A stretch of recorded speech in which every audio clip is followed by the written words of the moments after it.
کہ ابن سعد کیوں ساتھ دے رہا یزید کا؟ کہ حسین ابن علی، یزید نے بولا ہے کہ میرے بچوں کو مار دے گا۔ امام نے فرمایا میں حسین گارنٹی دیتا ہوں اگر میرے پاس آئے گا تیرے بچوں پہ آنچ بھی نہیں آئے گی۔ کہ وہ بات تو صحیح ہے، لیکن یزید نے کہا ہے، ابن زیاد نے کہا ہے کہ جتنی کوفے میں تیرا گھر ہے، مال و منال ہے، زمینیں ہیں، پیسہ ہے، سب کچھ لے لے گا، فریز کر دے گا۔ تو امام حسین نے کہا کہ کتنی قیمت ہوگی تیرے گھر کی؟ کہا کہ مدینے میں میرے پاس ایک باغ ہے، یہ مشہور تھا باغ حسن کے نام سے۔ یزید کے باپ نے معاویہ ابن ابی سفیان نے امام حسن کو آفرز دی کہ جتنا پیسہ چاہیے حسن ابن علی مجھ سے لے لے، لیکن یہ باغ مجھے دے، کیونکہ پورے مدینے میں پر ثمر ترین اگر کوئی باغ تھا باغ حسن تھا۔ تاریخ لکھتی ہے کہ اس باغ کے ہر درخت کا شاخہ لگایا امیر المومنین نے، اور ہر درخت کو لگانے کے بعد علی نے اس کے کنارے پہ 2 رکعت نماز پڑھی۔ ایسا مقدس باغ، مولا فرماتے ہیں کہ میں لکھ کے دینے کو تیار ہوں کہ یہ باغ میں تجھے دے رہا ہوں جس کی قیمت تیرے گھر سے بھی کیا ہے، زیادہ ہے۔ حجت کو تمام کیا جا رہا ہے۔ فرمایا حسین چلو یہ بھی صحیح ہے، لیکن کیا کروں، یزید نے وعدہ دیا ہے شہر رے کی حکومت کا۔ تبھی کہا نا اگر دل میں رے کی حکومت کی خواہش بھی ہے تو حسین کے فرش عزا پہ بیٹھا نہ کرو۔ اس فرش عزا پہ آنے سے پہلے ان رے کی حکومتوں کو دلوں سے کیا کیا کرو، نکالا کرو۔ امام نے کہا کہ ابن زیاد یہ بتا ابن سعد، تجھے یقین ہے کہ جو حسین کہتا ہے وہ سچ ہے؟ تو مجھے صادق مانتا ہے، مجھے امین مانتا ہے؟ کہ جی ابا عبداللہ فرزند رسول ہو، آپ نے آج تک جھوٹ نہیں بولا۔ تو کہا پھر میں حسین کہہ رہا ہوں، رے کی حکومت تو دور، تجھے رے کی حکومت اور زرزمی کے گندم کا دانہ بھی نصیب نہیں ہوگا۔ یہ میں حسین کہہ رہا ہوں۔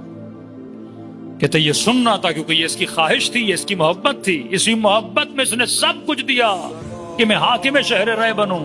غصے سے اٹھا اپنی جگہ سے اور کہا ابا عبداللہ تو وعدے دے رہا ہے، یزید نے لکھ کر دیا ہے، اور مجھے پتا ہے تیری طرف آؤں گا جنت ملے گی، لیکن یہ یاد رکھ میرے دل میں جنت سے زیادہ شہر رے کی حکومت عزیز ہے۔ یہ کہہ کر اٹھا یا حسین ابن علی نے حجت کو تمام کیا یا اللہ نے امام حسین بدل گیا۔ پہلے محبت کے لہن میں بات کر رہے تھے، امام نے فرمایا بد دعا دی سے، فرمایا اللہ تجھے تیرے فراش میں، تیرے بستر میں ذبح کروائے۔ اور شہادت امام حسین کے بعد یہ سو رہا تھا، جناب مختار اس کے گھر کے اندر آئے، کہتے ہیں بستر سے اٹھا بھی نہیں، مختار نے اس کا سر اس کے بستر میں قدم کر دیا۔ اگر امام حسین کی بات سنتا آج اس پہ رحمت بھی برس رہی ہوتی، آج اس پہ سلام بھی ہو رہا ہوتا، لیکن اس نے ٹریک اس کی زندگی کا بدل گیا۔ کہتے ہیں صبح سے شام تک سب سے زیادہ کلام کیا ابا عبداللہ حسین نے۔ ضحاک ابن عبداللہ کہتا ہے آخری جب عصر عاشور کا وقت آیا، لہن امام حسین بدل گیا، لہجہ بدل گیا، سختی کا لہجہ آیا۔ فرماتے ہیں اپنے دونوں ہاتھوں کو اپنے محاسن کے نیچے دیا۔ مستحب ہے جب دعا کرو تو داڑھی کے نیچے ہاتھ رکھا کرو، خدا دعا کو قبول کرتا ہے۔ کہ اپنی ریش مبارک، لحیہ مبارک کے نیچے امام حسین نے ہاتھ دیا، اور اس کے بعد کچھ جملے کہے، فرمایا واللہ خدا کی قسم ہے اللہ مختلف قوموں پہ غضبناک ہوا، غیر المغضوب علیہم ولا الضالین۔ یہ ڈیلی دعا کرتے ہو، اے خدا مجھے غضبناک لوگوں میں شامل نہ فرمانا، مجھے ان میں شامل فرمانا جن پہ تیری رحمتیں نازل ہوئیں، تیری برکتیں نازل ہوئیں، تیری نعمتیں نازل ہوئیں۔ فرمایا پہلے وہ یہود جنہوں نے جناب عزیر کو اللہ کا بیٹا مانا، فرمایا اللہ ان پہ غضبناک۔ پھر فرمایا وہ نصارا جنہوں نے عیسیٰ کو خدا کہا یا خدا کا بیٹا کہا، فرمایا اللہ ان پہ غضبناک ہوا۔ تیسرا فرمایا مجوس جنہوں نے آگ کو اللہ سمجھا اور اس کی پرستش کی، خدا اس پہ غضبناک ہوا۔ اب اس قوم کو مخاطب کیا، فرمایا ڈرو اس دن سے، فرمایا ان تینوں قوموں پہ خدا اتنا غضبناک نہیں جتنا قتل فرزند رسول پہ وہ غضبناک ہوگا۔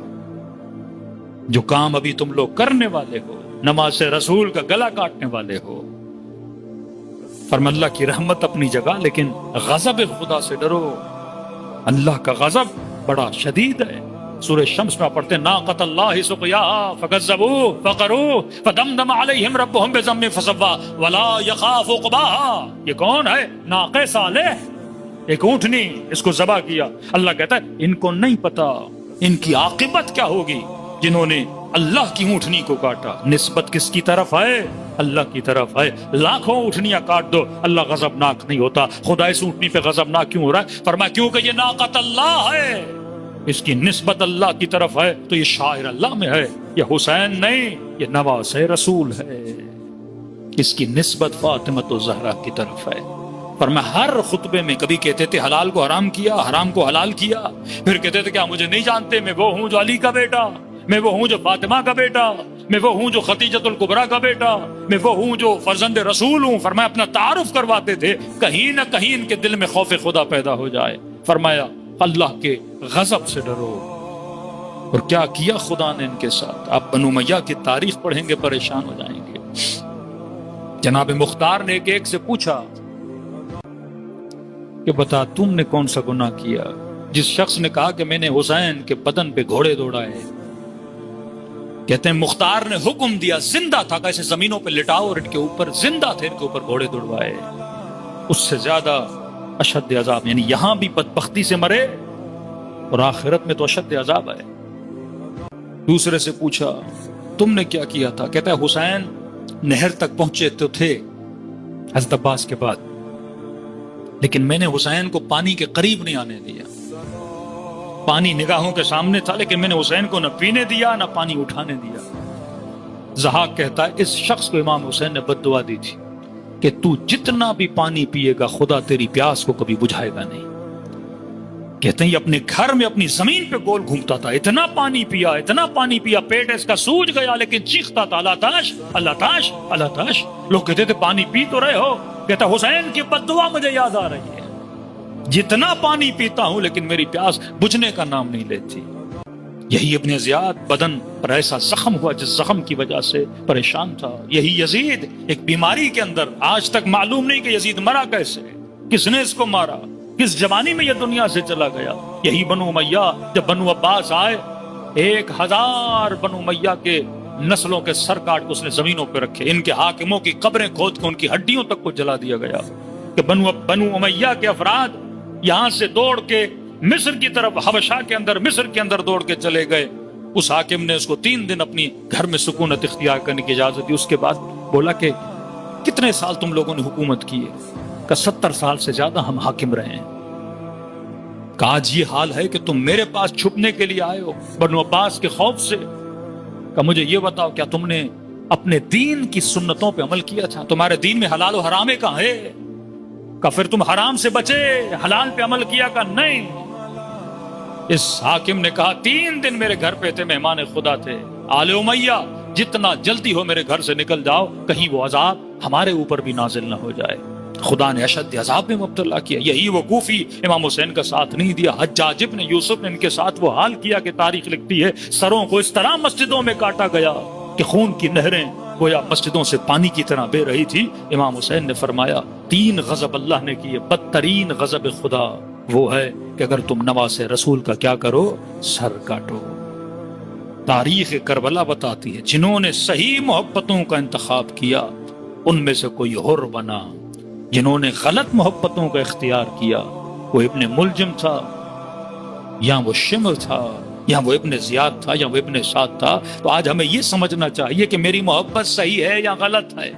فکر ابا عبداللہ ہمیں یہ سکھاتی ہے کہ کبھی بھی غلط محبت میں گرفتار نہ ہونا، کیونکہ غلط محبت تمہاری دنیا کا بھی خسران ہے اور آخرت کی بھی تباہی ہے. صلوات پڑھے محمد و آل محمد.